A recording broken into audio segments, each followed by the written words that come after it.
ఆహ్, welcome to కారుణ్య సమూహం. ఈరోజు మన స్వాధ్యాయంలో భాగంగా రమణ మహర్షుల వారి యొక్క భక్తులు యొక్క అనుభవ జ్ఞానాన్ని ఈ యొక్క 4వ భాగంలో తెలుసుకోబోతున్నాం. మరి రమణ మహర్షుల వారి దగ్గరికి ఎంతో మంది భక్తులు మరి ఆయన మాట ఆ నోట, ఈ నోట వెళ్ళి మరి తెలిసి ఆయన దగ్గర నుంచి ఒక చక్కటి స్థితిని పొందిన ఒకానొక మరి భక్తులలో మరి ఇతర దేశాల నుంచి అంటే పాశ్చాత్య దేశాల నుంచి వచ్చినటువంటి డాక్టర్ పాల్ బ్రంటన్ అనే ఆయన ఒకతననమాట ఈయన. ఈయన మరి ఈ యొక్క భారతదేశం వచ్చి అనేక మంది గురువులను కలవడం, మరి ఆ ఆ కలిసేనటువంటి సందర్భంలో ఒకానొక సమయంలో మరి రమణ మహర్షుల వారి చెంతకు చేరి, మరి రమణ మహర్షుల వారి దగ్గర ఒక చక్కటి స్థితిని పొంది, మరి 11 గ్రంథాలు రచించినటువంటి ఒకానొక గొప్ప మహానుభావుడు ఈయన. ఈయన ఏం చెప్తున్నారు అంటే, ఈయన మరి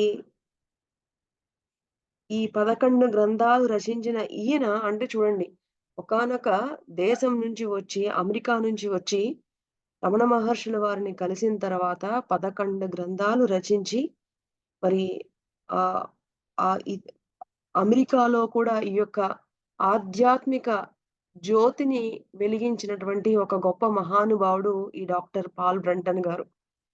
మరి ఈరోజు డాక్టర్ పాల్ బ్రంటన్ గారు రమణ మహర్షుల వారి దగ్గర ఏమేమి ఆయన పొందినటువంటి అనుభవాలు ఏమిటి అని తెలుసుకునే ముందు మరొక్కసారి రమణ మహర్షుల వారికి, గురువులకి మన యొక్క ఆత్మ ప్రణామం చేసుకుంటూ మరి ఈరోజు తెలుసుకుందాం.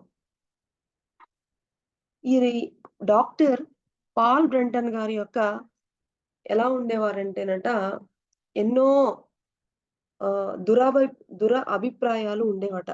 అంటే జనరల్‌గా చదువుకున్న వాడికంటే చాకలి వాడు మేలు అని ఒక సామెత ఉంది. ఎంత చదువుకుంటే మనకి అన్ని అనుమానాలుంటాయి. అలాగా డాక్టర్ పాల్ బ్రంటన్ గారికి కూడా మరి ఈయనకి ఎన్నో అభిప్రాయాలు, మరి స్వార్థం, మరి ఇలాగ ఉండేటువంటి ఆయన ఒకానొకసారి రమణ మహర్షుల వారి దగ్గర మరి కూర్చున్నప్పుడట ఆయనకి ఏం జరిగిందంటే, ఆయనలో ఒకానొక వర్ణనాతీత ప్రశాంతత అనేది ఆయన అది చవి చూసారట అది. అది ఎలా ఉంది అంటే ఆయన వివరిస్తున్నారు. ఏ విధంగా అయితే ఒక ఇనుముని అయస్కాంతం ఏ విధంగా అయితే ఆకర్షించుకుంటాయో, అలాగే ఒక పువ్వుల దగ్గరికి తేనెటీగలు ఏ విధంగా ఆకర్షించుకుంటాయో, మరి డాక్టర్ పాల్ బ్రంటన్ గారు ఆ విధంగా నేను ఆ రమణ మహర్షుల వారికి నేను ఆకర్షితుడనయిపోయాను. ఆహ్, ఆయన వైపు చూస్తూ ఉంటేనే నాకు తెలియకుండా నా అంతరంగంలో ఒక గొప్ప మార్పు కలుగుతుంది అని ఆయన స్పష్టంగా మరి ఆయన యొక్క గ్రంథాలలో వివరించడం జరిగింది. అంతే కాకుండా ఇంకా ఆయనేం చెప్తున్నారంటే రమణ మహర్షుల వారు ఎప్పుడు చెప్తూ ఉండేవారట. ఏమని? ప్రతి ఒక్క మానవుడు కూడా దైవీక సంపన్నుడే. కానీ వారి యొక్క అలవాట్లు, వారి యొక్క భావాలు, వారి యొక్క మాటలు అజ్ఞానముతోనే అవి దుర్బలమైనవి. అది అవి మానవుని యొక్క అసలైనటువంటి ప్రకృతి అవి కానే కాదు. ప్రతి ఒక్కరు కూడా దైవీక స్వరూపులే అని ఎప్పుడూ కూడా రమణ మహర్షుల వారు చెప్తూ ఉండేవారట. మరి ఈ పాల్ బ్రంటన్ గారికి రమణ మహర్షుల వారి దగ్గర తెలిసింది ఏమిటి అంటే, వాక్కు కంటే కూడా రమణుల వారి దగ్గర ఉన్ ఆ మౌనములో వచ్చేటువంటి ప్రకంపనల ప్రభావము ఎంతో ఉందని ఆయన ఆ ప్రకంపనల ప్రశాంతతని ఆయన అనుభవించేవారట. ఇంకా అలా అని రమణ మహర్షుల వారిని ఎవరైనా సరే మరి ఇంతటి గొప్ప ప్రశాంతత రమణ మహర్షుల వారి దగ్గర వచ్చిన వారందరూ గూడా పొందుతున్నారు కదా! అని ఎవరైనా సరే ఒక దేవుడిగా, ఒక దేవతగా, ఒక దివ్య స్వరూపునిగా ఎవరైనా ఆహ్, స్పెసిఫిక్‌గా గనక ఆరాధించడం అలాంటివేమైనా చేస్తే మాత్రము వారిని మాత్రం నిరోధించేవారట. అలాగా చేయడానికి ఒప్పుకునేవారు కాదట. ఒకసారి ఈ డాక్టర్ పాల్ బ్రంటన్ గారికి ఆయన ఒకసారి రమణ మహర్షుల వారి దగ్గర కూర్చున్నప్పుడు ఆయన ఆ ధ్యాన స్థితిలోకి ఒకానొక చక్కటి స్థితిలోకి వెళ్లారట. ఆ స్థితి ఎలా ఉంది అంటే, ఆయన ఆలోచనలన్నీ ఒక పక్కన ఉన్నట్లు, ఆయనేమో ఈ తమ ఆయన యొక్క ఆలోచనలను అన్నీ గూడా సెపరేట్‌గా చూస్తున్నట్లు, వీక్షిస్తున్నట్లు, అలా గమనించగలుగుతున్నట్లు అది అర్థమైనప్పుడు ఆయనకి అద్భుతం అనిపించిందట. ఇంకా, ఇంకా అదే విధంగా ధ్యాన లోతులకి, అంతరంగాలలోకి వెళుతూ ఉన్నప్పుడు ఆయనకి ఎన్నో రహస్యాలు ఆ యొక్క స్థితిలో అర్థమయ్యాయట. అవి ఎలా ఉన్నాయి అంటే, ఆయన ఈ పాల్ బ్రంటన్ గారు ఒకానొక కాంతి సాగర ప్రశాంతతతో నిండిపోయినట్లు. సాగరం అంటే ఎలా ఉంటుంది? అనంతంగా ఉంటుంది. అలాగా ఆయన ఆ కాంతి సాగర ప్రశాంతతతో ఆ ఆనంద స్థితి మధ్యలో ఉన్నట్లు అనిపించిందంట ఆయనకి. ఆ యొక్క స్థితి అలా అంత అద్భుతంగా అనిపించిందట. ఇక ఇంకా ఏమనిపించిందంటేనట, ఈ ఆనంద సాగరం నుంచే అన్నీ గూడా అన్ని లోకాలు అన్నీ కూడా ఈ ఆనంద సాగరం నుంచే ఉద్భవిస్తూ ఉంటాయని ఆయన అనుభవం ఆయన అనుభవం ఆ విధంగా చెప్పిందట. ఇంకా ఆ యొక్క ఆనంద సాగర ప్రశాంతతలో ఆయనకేమనిపించిందంటే అందరినీ క్షమించాలి. అందరినీ ప్రేమించాలి అనేటువంటి పూర్తి అవగాహన వచ్చి, ఆయన ఆ విశ్వాన్ని అంతటిని కూడా ఆలింగనం చేసుకున్నటువంటి ఒకానొక అద్భుతమైన స్థితి పొందారట. ఇక ఆ అద్భుతమైన స్థితి తర్వాత ఎక్కడికి వెళ్ళక్కర్లేదు. అంతా నాలోనే ఉన్నది అని ఒక దృఢ నిశ్చయం ఆయనకి కలిగింది అని చెప్తున్నారు. ఇక మరి ఎప్పుడైతే ఆ స్థితి పొందిన తరువాత ఆయన ఇక అక్కడి నుంచి వెళ్ళిపోవడం గూడా జరిగిందట.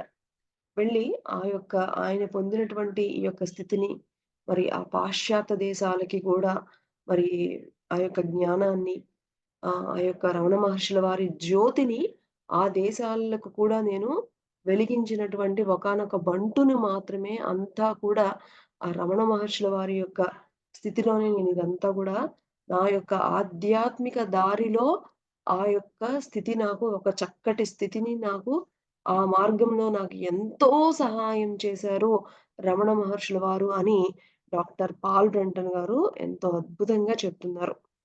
ఇంకా అక్కడికొచ్చిన వారందరిని కూడా ఈయన గమనిస్తూ ఉండేవారట.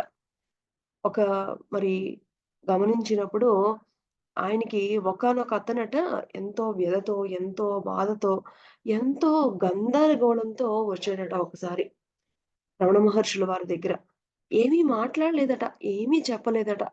కేవలము రమణ మహర్షుల వారి దగ్గర కూర్చుని ఒక 2 గంటలు కూర్చున్న తరువాత ఆయనలో ఉన్నటువంటి అలజడి పూర్తిగా చక్కటి ప్రశాంతంగా మారిపోయిందట. ఇలాగా భక్తులు ఏమి మాట్లాడకపోయినా సరే, ఆయన రమణ మహర్షుల వారి దగ్గర కూర్చుంటేనే అంత అద్భుతమైన ప్రశాంతతని పొందారు అని ఒకానొక వ్యక్తి గురించి చెప్పారు. అలాగే మరొక బ్రాహ్మణుడు ఎంతో విద్యాధికుడు ఆయన అనేక ప్రశ్నలట. ఆయన నిండా ప్రశ్నలేనట. ఆ ప్రశ్నలన్నింటికి సమాధానము కేవలము ఆ మౌనంలోనే అన్నీ కూడా ఒకతను పొందగలిగాడు. అలాగే ఇలా ఎంతోమంది ఒకానొక రైతు కుటుంబమంట. ఆ రైతు కుటుంబం అయితే గనక అంత మరి వాళ్ళ కుటుంబ సభ్యులందరూ కూడా వాళ్ళకి ఎన్నో మూఢనమ్మకాలట వాళ్ళందరికీ గూడా. ఎన్నో మూఢనమ్మకాలతో మరి ఆహ్, అన్ ఎంతో దూరం నుంచి ఇక్కడ ఒక మహానుభావుడున్నాడని అనేక మూఢనమ్మకాలతో వచ్చారట. వచ్చి ఎప్పుడైతే రమణ మహర్షుల వారి దగ్గరికొచ్చినప్పుడు, వారు ఆ మూఢనమ్మకాలన్నిటిని అర్థం చేసుకొని, ఒక చక్కటి ఆధ్యాత్మిక సరళలతో అర్థం చేసుకొని, మనశ్శాంతిగా, ప్రశాంతిగా అక్కడి నుంచి ఆ కుటుంబం అంతా కూడా వెళ్ళడం జరిగిందట.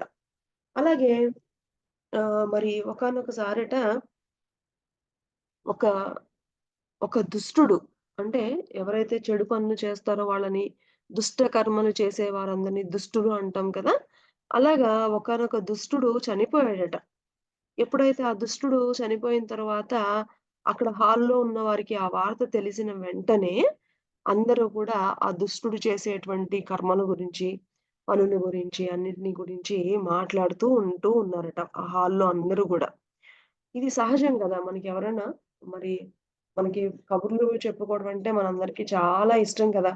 మరి ఇలా ఒక సంఘటన జరిగినప్పుడు మనం తెలియకుండానే సహజంగానే మనందరం కూడా మాట్లాడుతూ ఉంటాం. అయితే ఇలాగా అందరూ గూడా ఆ దుష్టుడు చేసే కర్మల గురించి, మరి ఎంతో నీచంగా మాట్లాడడం ఆ దుష్టుడు గురించి, ఇవన్నీ చేస్తూ ఉన్నారట.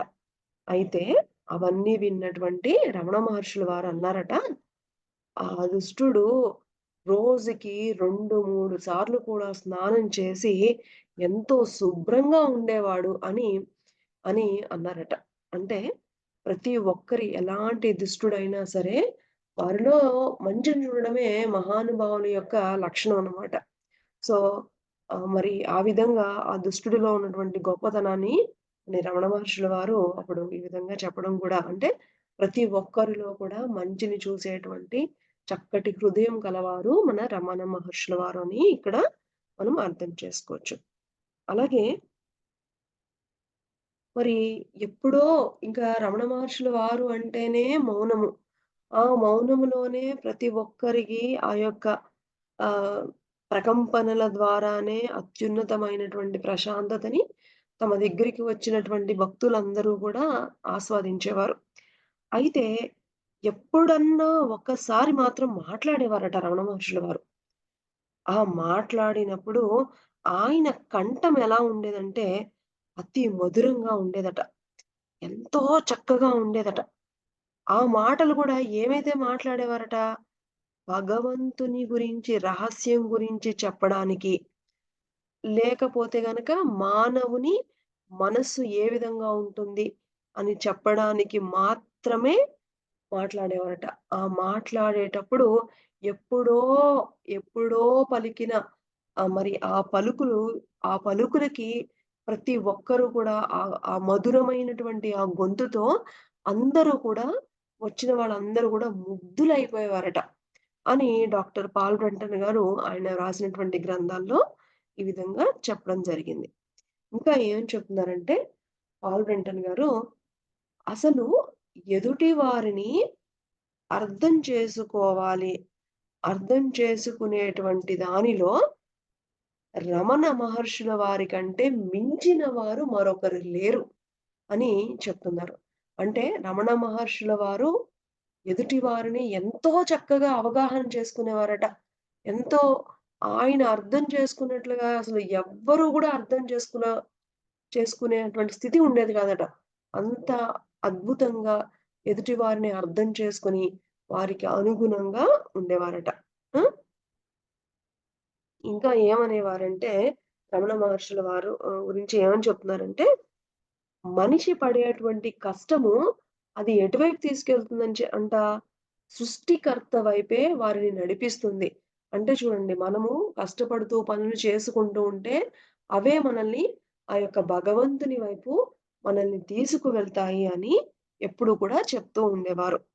ఇంకా ఈ పాల్ బ్రంటన్ గారు, ఈ డాక్టర్ పాల్ బ్రంటన్ గారు ఇంకా ఏం చెప్తున్నారు అంటే, నేను మహర్షిని కలిసి కనీసము ఒక 40 సంవత్సరాలు అయిపోయినప్పటికి కూడా, ఇప్పటికీ నేను ఆయన యొక్క స్మృతులను ఏ మాత్రము మర్చిపోలేదు.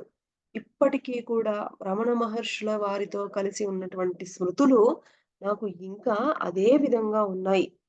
ఇంకా ఏమనిపిస్తుందంటేనట, డాక్టర్ పాల్ బ్రంటన్ గారికి మరి ఆయన ఎప్పుడు ఆ ధ్యాన స్థితిలో కూర్చున్నా కూడా రమణ మహర్షుల వారికి అతి సన్నిహితంగా ఆయన ఉనికికి చాలా దగ్గరగా ఉన్నట్లే ఆయన ఒక్కసారి పొందారు ఆ అనుభవం. చూడండి 40 సంవత్సరాల తరువాత కూడా అదే స్థితిని ఆయన మరి ఏమాత్రం నాకు చెరగలేదు. అంతే కాకుండా ఇంకా ధ్యానంలో నాకింకా రమణ మహర్షుల వారి యొక్క ఉనికితోనే, ఆయనతోనే ఇంకా సన్నిహితంగా ఉన్నట్లు నాకిప్పటికి అంటే ఇన్ని సంవత్సరాలు అయినా సరే నేను ఏమాత్రం మర్చిపోలేదు. ఇంకా అలాగే ఉన్నాయి అని చెప్తున్నారు. ఇంకా ఏమని చెప్తున్నారు అంటే, రమణ మహర్షుల వారు ఆహ్, ఆయన, ఆయన అసలు ఎలా అనిపిచ్చేదంటే ఈయనకి 'పాల్ బ్రంటన్' గారికి ఆయన ఒకానొక శక్తి ప్రవాహంలాగా అనిపిచ్చేదట. ఇంకా ఆహ్, ఆయన ఈ భగవంతునికి ఒక మాధ్యమం. అంటే ఈ శక్తిని అందరికి అందించడానికి ఒకానొక భగవంతుని యొక్క మాధ్యమంలాగా రమణ మహర్షుల వారు ఉండేవారట. ఇంకా ఈయన 'పాల్ బ్రంటన్' గారు ఎప్పుడు మరి రమణ మహర్షుల వారి దగ్గర కూర్చున్నా కూడా మాట్లాడేవారు కాదట. కానీ అంతరంగిం అంతరంగికంగానే ఆయనతో ఎన్నో సంభాషణలు 'పాల్ బ్రంటన్' గారు జరిపేవారట. సో, ఈ విధంగా మరి ఒకానొక పాశ్చాత్య దేశీయుడైనటువంటి డాక్టర్ పాల్ బ్రంటన్ గారు మరి ఆయన భారతదేశానికి వచ్చి అనేక మంది ఋషులని కలిసినప్పటికీ కూడా నాకు మాత్రం నేను కొంచెం రమణ మహర్షుల వారి దగ్గర నేను పొందినటువంటి ఆ యొక్క ఇది నాకు ఆహ్, పొందినటువంటి ఆ ప్రశాంతత అది నాకు ఎంతో అద్భుతమని మరి నేను ఏదైతే పొందానో మరి అది ఆయన 11 గ్రంథాలుగా మరి ప్రచురించడం మరి ఆహ్, అంటే ఆ స్థితిలో ఉన్నవారు ఎదుటివారిని ఎంత బాగా అర్థం చేసుకోగలుగుతారు, ఎదుటి వారిలో ఉన్నటువంటి మంచిని ఏ విధంగా చూడగలుగుతారో, మాట్లాడకపోయినా కూడా ఆ శక్తి ప్రవాహంతో, ఆ యొక్క శక్తి తరంగాలతో ఆయన దగ్గరికి వచ్చినటువంటి మనుషులందరిలో ఉన్నటువంటి చెడును, ఆలోచనలను తొలగించి, ఆందోళనను మరి పోగొట్టి ఎంతటి ప్రశాంత స్థితితో మరి ఆయన దగ్గరికి వచ్చే అందరూ గూడా ఏ విధంగా వెళ్ళేవారు. ఇవన్నీ చూసిన తర్వాత అసలు మాటలు అక్కర్లేదు. మౌనమే చాలా గొప్పది. మాటల కంటే కూడా మరి ఆహ్, ఎంతో గొప్పది అని ఆహ్, అంతే కాకుండా ఈ స్థితికి వెళ్ళిన వాళ్ళు ప్రతి ఒక్కరిని కూడా దైవీక స్వరూపుడే అందరిలోని ఉంది అదే అని ఇవన్నీ కూడా రమణ మహర్షుల వారి దగ్గర మరి ఆయన గమనించి రమణ మహర్షుల దగ్గర పొందినటువంటి ఆ యొక్క ప్రశాంతతని ఆయన మాటలలో మరి ఒకానొక భక్తుడైనటువంటి డాక్టర్ పాల్ బ్రంటన్ గారి నుంచి మనం తెలుసుకున్నాము. అంతేకాదు ఈయన యొక్క సేవలకి తదనంతరం అంటే ఈయన బాడీ వెకేట్ చేసిన తరువాత ఆహ్, పాల్ బ్రంటన్ ఫిలాసఫీ అనే ఫౌండేషన్ అని కూడా ఈయన ఈయన మరణించిన తరువాత కూడా ఒకానొక సంస్థ నెలకొల్పడం జరిగింది. అక్కడేంటంటే మరి ఆయన రమణ మహర్షుల వారి గురించి తెలుసుకున్నటువంటి యొక్క జ్ఞానానంతటిని కూడా మరి ఆ పాశ్చాత్య దేశాల్లో అందరికీ కూడా అందించడం ద్వారా మరి ఈ భారతదేశంలో ఒకానొక మహర్షి దగ్గర ఆ యొక్క ఆధ్యాత్మిక జ్యోతిని ఆ విధంగా ఆ యొక్క జ్ఞానాన్ని ఇతర దేశాల్లో కూడా ఆ జ్యోతిని అంటే ఈ యొక్క జ్ఞానాన్ని అందరికీ అందించడం జరిగిందనమాట. ఇది ఒకానొక అమెరికన్ గారి యొక్క అనుభవ జ్ఞానాన్ని మరి రమణ మహర్షుల వారి దగ్గర కలిగినటువంటి జ్ఞానాన్ని ఈరోజు మనము తెలుసుకున్నాము. ఈరోజు మరి మనకి ఇంతటి జ్ఞానాన్ని ఆహ్, మరి అనుభవ సారాన్ని మనకి అందించినటువంటి డాక్టర్ పాల్ బ్రంటన్ గారికి, రమణ మహర్షుల వారికి, గురువులందరికీ కృతజ్ఞతలు తెలుపుకుంటూ, తిరిగి రేపటి మన స్వాధ్యాయంలో కలుసుకుందాము. ఇప్పుడు నెక్స్ట్ మన జూన్‌లో డిస్కషన్ స్టార్ట్ అవుతుంది. Thank you.